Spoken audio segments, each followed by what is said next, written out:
A paz do Senhor. Estamos aqui mais uma vez para falar da palavra de Deus, que é maravilhosa. Estamos trabalhando no livro de 2 Samuel, a história de Davi. Ontem, falamos quando Absalão veio, Davi aceitou, beijou o rosto dele e agora ele tinha livre acesso ao palácio. Mas desde o início que eu falo que pai tem que ter autoridade com os filhos, né? Principalmente quando se erra, do jeito que Absalão errou. Mas Davi foi omisso. Davi cuidou dele, recebeu ele bem, passou 3 anos sem falar com ele, quando ele mandou matar seu irmão e foi embora, mas não puniu, não teve uma atitude de pai. Agora ele volta, passa mais de 3 anos ali, depois ele vai, fala com Joabe, né? Até cria a situação, manda queimar as terras de Joabe, porque Joabe de imediato não quis vir 2 vezes. Aí Joabe vem e ele diz que quer falar com o rei. Se o rei não quiser falar com ele, tiver culpa, que mate ele. Então, pelas atitudes dele, você vê, e eu também, né, na palavra de Deus, que ele não tinha caráter. Aí você pensa uma pessoa que não tem caráter e que não teve nenhum tipo de ordem do pai. Digamos que aquele menino mimado, filho de rei, de autoridade, com certeza lá na frente ia aprontar de novo, né? A Bíblia diz lá em Salmo que o abismo chama outro abismo. E hora nenhuma Absalão foi repreendido. Não pode. Existem situações que tem que ter repreensão, tem que ter ordem, né? Porque uma casa sem ordem vira bagunça. Aí hoje aqui a gente vai falar da revolta de Absalão. Absalão não tinha motivo nenhum para se revoltar, mas não tinha freio, não tinha limite. Estava ali em Jerusalém, primeiro teve acesso ao pai novamente, para poder observar tudo, para colocar seu plano em ordem. Então você que trabalha, tenha cuidado, vigie com amigos, observe você pai, mãe, seus filhos, na igreja, né? Porque tudo na vida tem que ser com ordem e decência, como diz a palavra. Amém? Se você vai ver pela manhã, bom dia.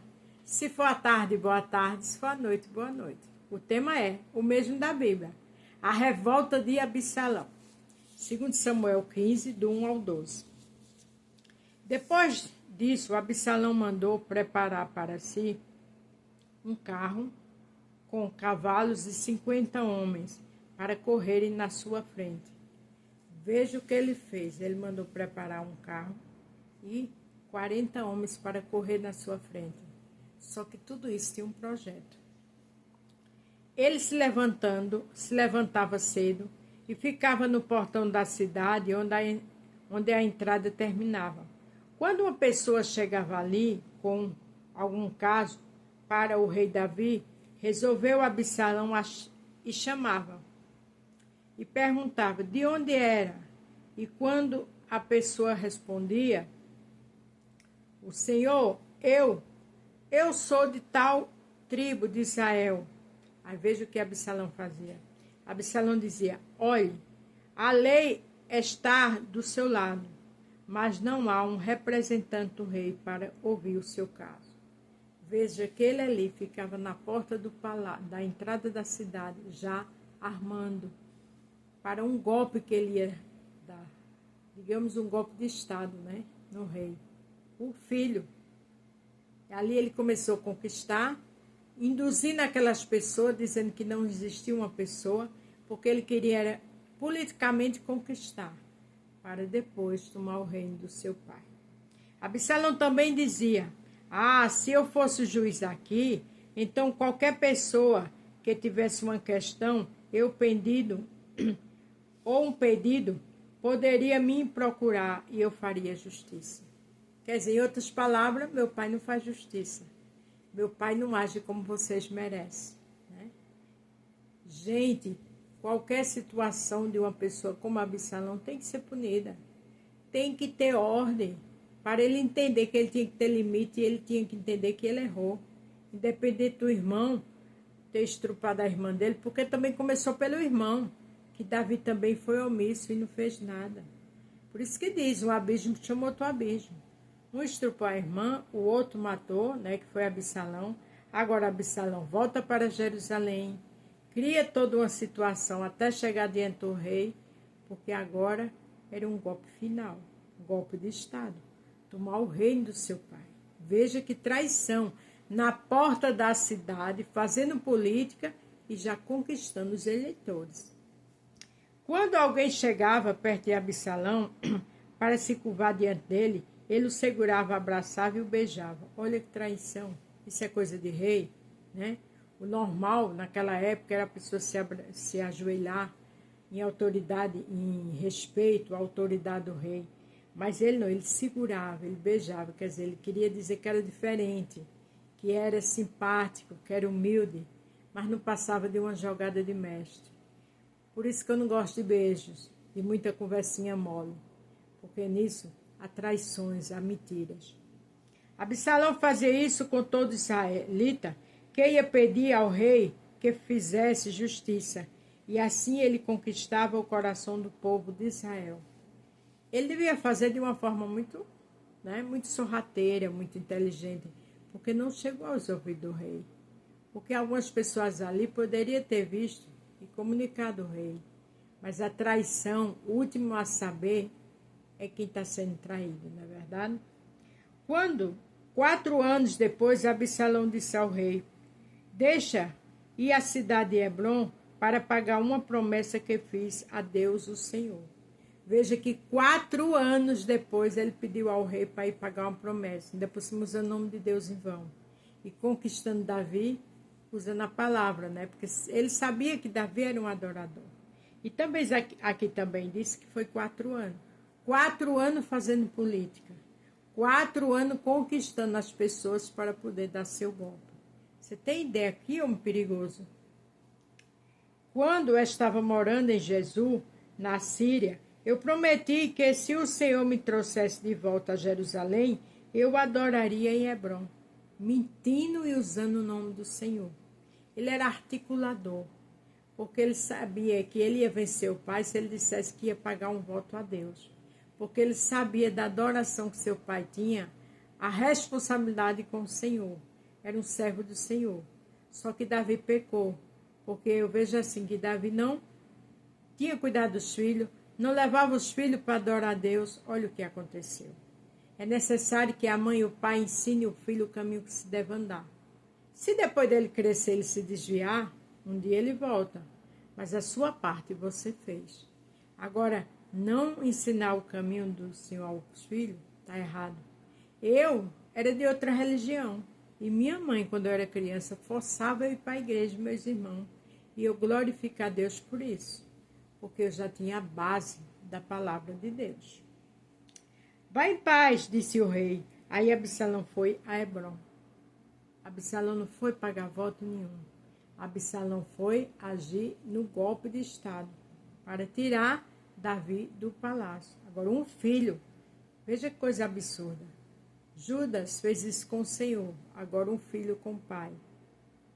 Mas enviou mensageiros a todas as tribos de Israel para dizerem o seguinte: quando vocês ouvirem o toque da corneta,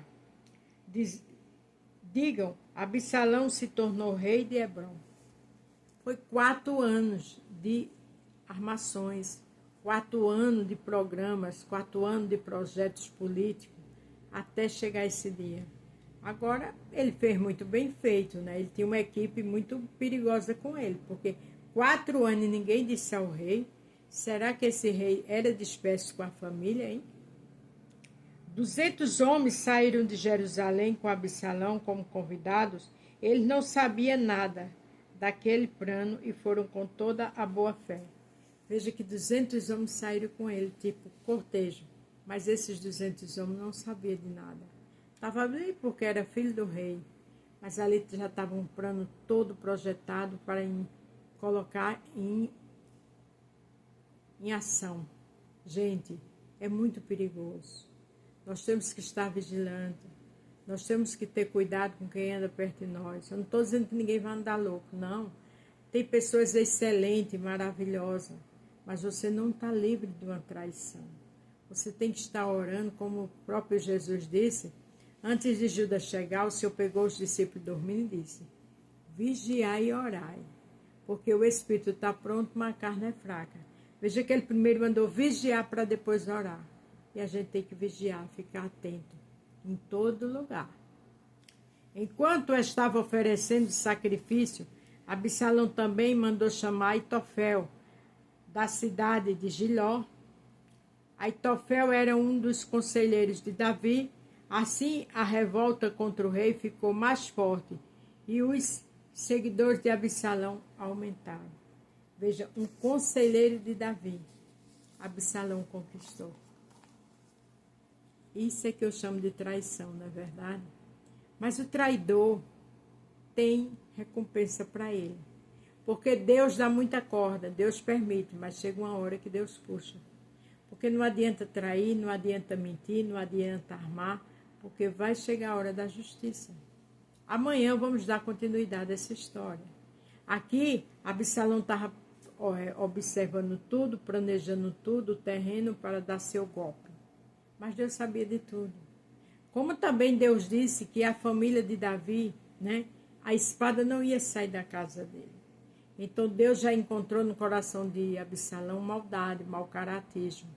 Mas já permitiu, já usou Absalão para fazer tudo isso. Permitiu, para que Davi sentisse o peso do pecado que ele fez com Betseba. Mas isso ia ter um limite. Mas aqui em Provérbios 5, o 22 e o 23 diz o seguinte: as injustiças que um homem mau comete são uma armadilha. Ele é apanhado na rede do seu próprio pecado. Não adianta dar uma despertinha, porque vai ser apanhado na sua rede. Aí o 23. Morre porque não se controla, a sua grande loucura o levará à cova.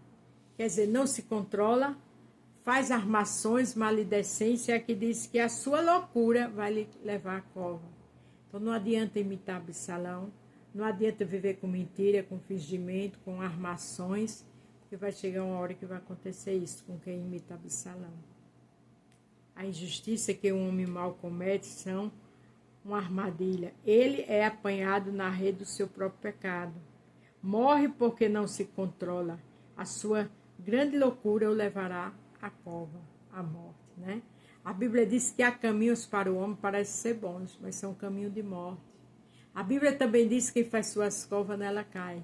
Então não vale a pena ser Absalão. Não vale a pena dar um desperto ou desperta com o que é dos outros. Não vale a pena. Porque quando a cobrança vem, ela vem dobrada do que você fez. Então vamos lutar para servir a Deus com lealdade. Vamos lutar para servir a Deus com ordem, decência e com verdade. Sem não se meter na vida de ninguém, nem querer nada de ninguém. Lute, projete, sonhe, ore. Que Deus lhe abençoe. Amém? Amanhã daremos continuidade. A paz do Senhor, fique todos com Deus. E até amanhã.